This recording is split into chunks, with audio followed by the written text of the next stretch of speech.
atestado. Naka-primera, naka-segunda, naka-tersera, at kung magpatuloy tayo, dadating tayo sa kwarta hanggang sa quinta.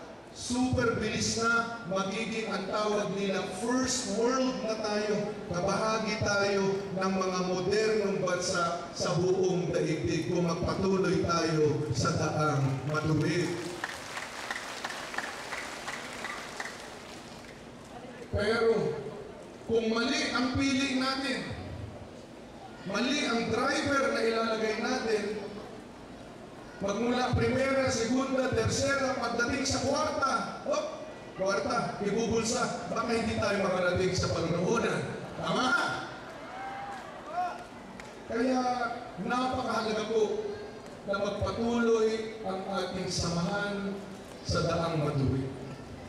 Saan natin dadaling ang daang matuwid? Nakatutok ang daang matuwid sa tagumpay ng inyong mga pamilya.